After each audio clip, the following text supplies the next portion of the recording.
আজকে আমি আপনাদের মাঝে নায়ক মুন্না একটা যে কোনো একটা সমস্যা বা বিপদে পড়ে আপনাদের সাথে সেই জায়গা থেকে শেয়ার করতে আসছি। আপনারা জানেন যে বিগত জুলাই আন্দোলন যেটা একটা আমরা বলি, আমরা এই জুলাই আন্দোলনে আমরা নতুন একটা বাংলাদেশ পেয়েছি, বাংলাদেশ নতুন করে স্বাধীন হয়েছে। এই জুলাই আন্দোলনে কিন্তু আমি মাঠ পর্যায়ে অনেক কষ্ট করেছি এবং আমার সাথে যারা আমাদের সাংবাদিক ভাইও ছিলেন, মাজারবাবু ভাই আমার সাথে সরাসরি জড়িত ছিল এবং আমার হাতে পরে বেশ কয়েকজন মারা গিয়েছেন। আমাদের আফতাবনগরের নাগরিক হাসপাতালে প্রায় 70 থেকে 80% ওষুধ শুধু আমার অ্যারেঞ্জ করা ছিল। যা হোক, জুলাই আন্দোলনে নতুন করে আমরা বাংলাদেশ পেয়েছি, বাংলাদেশ স্বাধীন হয়েছে, এই জন্য আমরা নিজেদের কাছে খুব ভালো লাগে। বা জুলাই আন্দোলন আমাদের অনেক কিছু শিখেও গিয়েছে। আমাদের আসলে আমি যদি হেরে যাই তাহলে আমি শেষ, আর আমি যদি প্রতিবাদ করে জিতে থাকি তাহলে আমিই বাংলাদেশ। যাক, আমার পাশে আমাদের একজন ভাই আসছে, উনি আমার বন্ধুর কলিগ, ওর নাম শুভ ভাই। উনি হাই স্পিড গ্রুপে চাকরি করেন, আর ওনাকে ডাকারও একটা কারণ আছে। ওনাকে ডাকার কারণ, সেই কারণটা আমি আপনাকে পরে বলবো। আমার বন্ধু একটু জরুরি কাজে যশোরে গিয়েছেন, সেজন্য তার কলিগকে পাঠিয়েছেন। আসলে যাক, আমি পেশা ইঞ্জিনিয়ার, আর একই সাথে আমি চলচ্চিত্র অভিনয় করি। এই দুটো আমার আগের পরিচয়। হঠাৎ করে আমি যে কোনোভাবে হোক আমি একটা চাকরিতে ঢুকি 2019 সনে। সেই চাকরিটা আমি করি। আপনারা জানেন যে বিগত সরকারের বিগত 15 বছরের যারা দুর্নীতি বা যারা যে সমস্ত ফ্যাসিবাদের সাথে জড়িত ছিল, তারা এই জুলাইয়ের পরে নতুন বাংলাদেশের সময় তারা নিজেদের ভুল পাল্টিয়ে অনেক জায়গায় চলে। কেউ বিএনপিতে গোপনে বিএনপির নামের জায়গায় নাম লেখায়, কেউ বা এনসিপিতে যোগ দেয়, কেউ বা কোনো সামাজিক কোনো সংগঠনের সাথে যুক্ত হয়। তারই ধারাবাহিকতায় কিছু লোক আছে যারা সাংবাদিকের কথার নামে মহান পেশাকেও তারা বেছে নেয় এবং এই জায়গাটাকে তারা তাদেরকে কলঙ্কিত করে। আমরা জানি হচ্ছে সাংবাদিকতা একটা মহান পেশা, সমাজের আয়না। এবং সাংবাদিকতা পেশাটা এমন একটা পেশা যে পেশাটাকে একটা দেশকে চেঞ্জ করতে পারে, একটা সাংবাদিকতা দেশে রেভলিউশন আনতে পারে। এই সাংবাদিকতা পেশাকেও কেউ না কেউ বেছে নিয়েছে। তারই ধারাবাহিকতায় আমি আমার আজকে যে মূল যে বিষয়টা সেটা আমি আপনাদের সামনে তুলে ধরব। এই লোকটার নাম হচ্ছে রানা, সোহেল রানা। বিগত আওয়ামী লীগ সরকারের সময় সোহেল রানা, এটা তার ভিজিটিং কার্ড। সোহেল রানা সহসভাপতি, মতিঝিল থানা ছাত্রলীগ, ঢাকা মহানগর দক্ষিণ।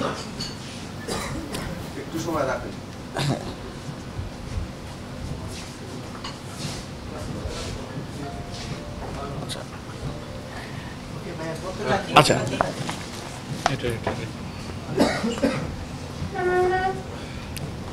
আপনি কি দেখতে পাচ্ছেন? এটা রাখেন আপনি, আমি একটু ধরি, এখন দেখেন।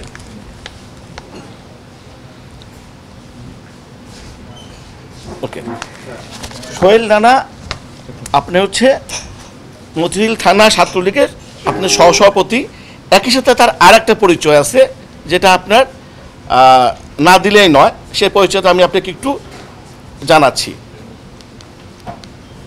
সোহেল রানা সহসভাপতি, বাংলাদেশ ছাত্রলীগ, মতিঝিল থানা শাখা, ক্যাসিনো কাণ্ডের হোতা কমিশনার সাইদের অনুসারী। নিষিদ্ধ ছাত্রলীগের সহসভাপতি হয়েও সে এখনও মতিঝিল থানার পাশে সাংবাদিক পরিচয়ে চাঁদাবাজি করে। আইন অনুযায়ী রানার এখন জেল হাজতে থাকার কথা। জুলাই আন্দোলনে ফকিরাপুর ও শাহবাগ এলাকায় সে আন্দোলনকারীদের উপর গুলি করে।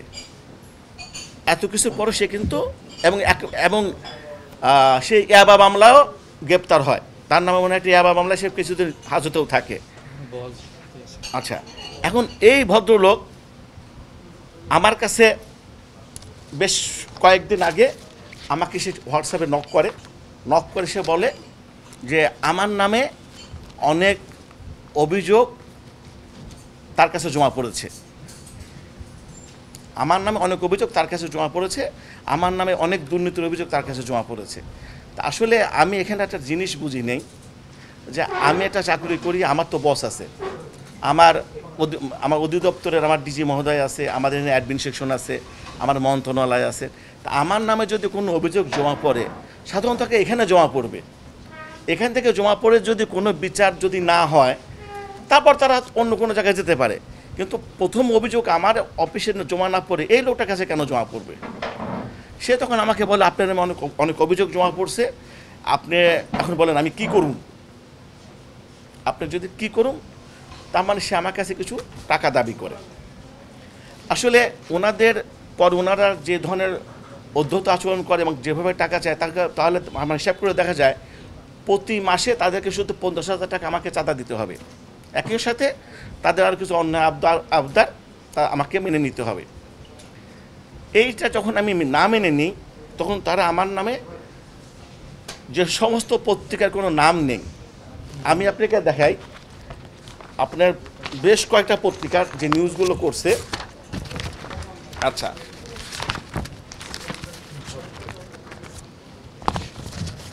টেলিগ্রাম, এখানেও সাংবাদিক সোহেল রানা।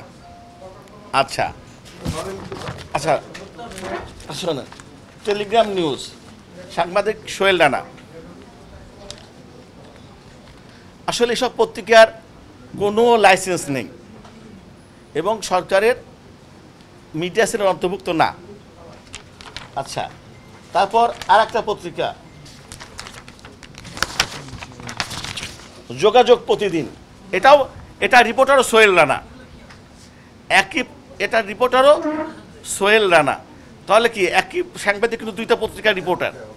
আচ্ছা, তারপর হচ্ছে GNSS 24, এটা রিপোর্টারও সোহেল রানা, সে 3টা পত্রিকার সাংবাদিক। আচ্ছা, তারপরে মানব বার্তা, সম্ভবত এটার মনে হয় অফিসের ঠিকানা মনে হয় দুবাই বা সামথিং লাইক দ্যাট, বাট দুইটা অফিসের ঠিকানা দুবাইতে তারা ব্যবহার করছে। আচ্ছা, DNA, এটার রিপোর্টার সোহেল রানা। এখন হচ্ছে এই সোহেল রানায় একজন মানুষ, সে কি করলো, সে একই সাথে 5টা বা 6টা পত্রিকার সাংবাদিক, 6টা পত্রিকাতে সে রিপোর্ট করলো। এখন আসলে এটা আমি ঠিক জানি না যে একজন সাংবাদিক কয়টা পত্রিকাতে একসাথে কাজ করতে পারে, এটা আমার ঠিক জানা নেই।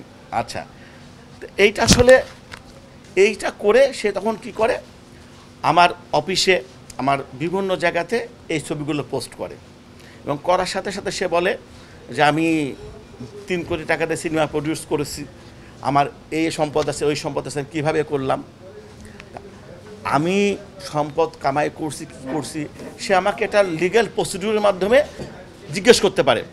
তথ্য আইনে আমার অধিদপ্তরের কাছে সে আবেদন করবে, আমি তথ্য আইনের মাধ্যমে তাকে আমি সে উত্তরগুলো দিব। একজন মানুষের নামে যে কোনো এক লোকজন তাকে নাম অভিযোগ দিতে পারে, অভিযোগ দেওয়া মানে সে কিন্তু দোষী না, এবং কোনো বিচারের পূর্বে কোনো লোককে দোষী বলা যাবে না সংশ্লিষ্ট বিচার শেষ হওয়ার আগ পর্যন্ত। বিচারের আগেই সে কী করলো, আমার নামে একটা দোষ দিয়ে, মিথ্যা দোষ দিয়ে সে আমার ছবিটাকে ব্যবহার করে সে বিভিন্ন জায়গায় তার সংশ্লিষ্ট লোকজনকে দিয়ে সে আমাকে বিভিন্ন যেসব যে কয়টা পত্রিকা দিয়ে সে নিউজ করছে, একটা পত্রিকার কোনো নাম নেই, করেছে নিবন্ধন নেই, দিয়ে করে পাঠালো। এর ফলে কি আমি একটু এমপ্রেসের মধ্যে পড়লাম, এবং সবচেয়ে এখানে একটা বড় সমস্যা, বলে আপনার নামে দুদকে অভিযোগ জমা পড়েছে। আমার নামে দুদক অভিযোগ জমা পড়লে দুদক তো আমাকে চিঠি দিবে, আমাকে দুদক জানাবে বা আমার ডিপার্টমেন্টকে জানাবে, দেন আমি দুদকে হাজিরা দিব। তো দুদকে যদি অভিযোগ জমা পড়ে তাহলে এই লোকটা কেন জানবে, কিভাবে জানবে?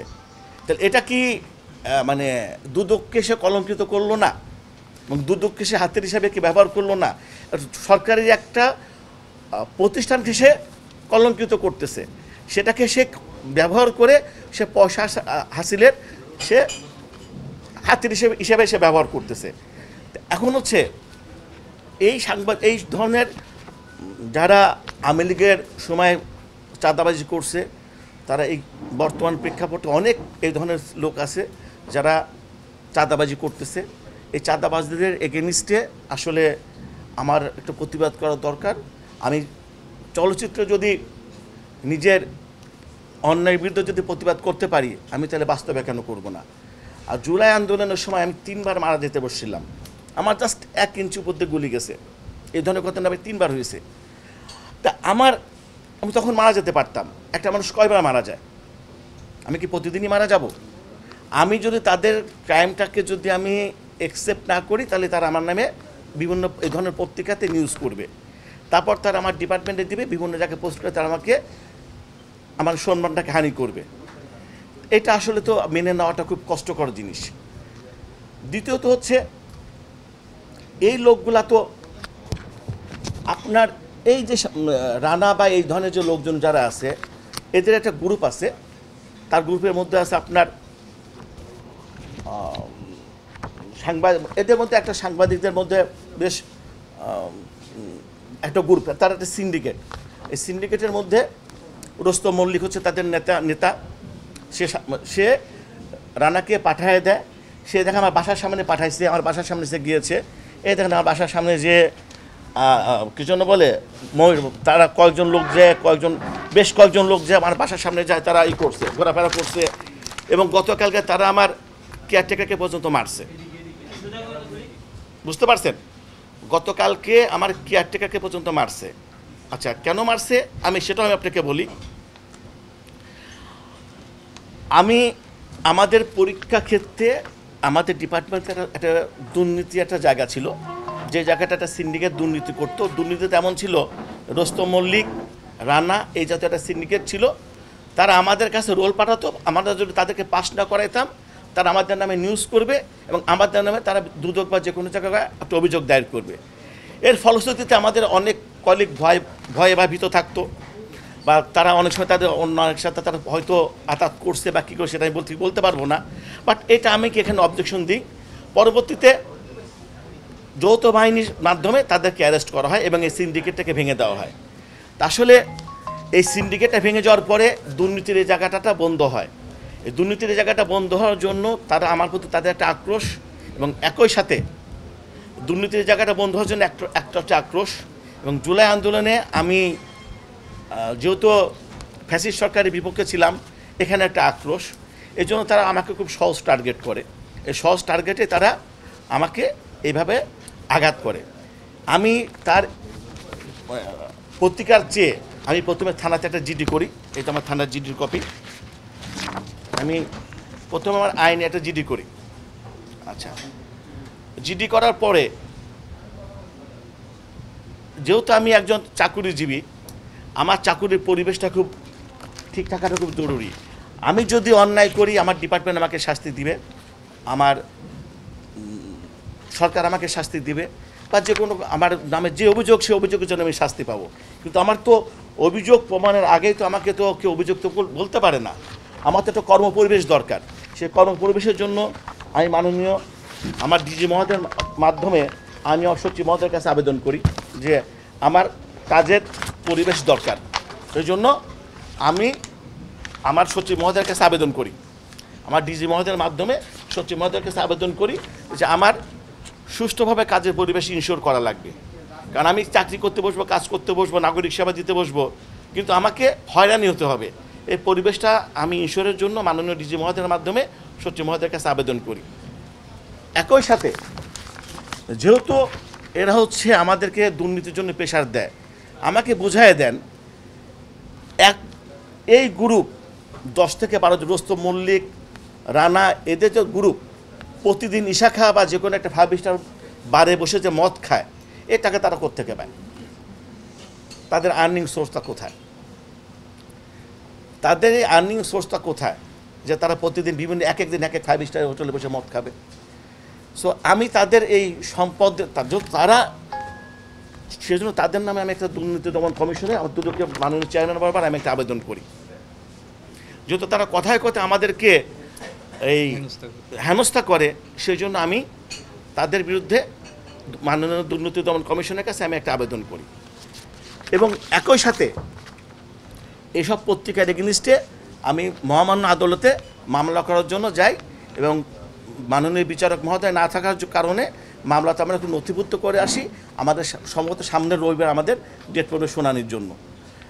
আমি এখানে আর 10 জনের মতো চুপ থাকতে পারতাম, মাথা নত করে থাকতে পারতাম, কিন্তু জুলাই আমাকে সেটা শেখায়নি। আমি যদি অন্যায় বা দোষী হইতাম, আমি কখনো প্রতিবাদ করতে পারতাম না। কোনো দোষী কখনো প্রতিবাদ করতে পারে না, সে তখন মাথা নত করে থাকে। আমি যেহেতু অন্যায় বা দোষ করিনি, কাজে আমার প্রতিবাদ করতে কোনো সমস্যা নেই। আমি এই জন্য প্রতিবাদটা করলাম।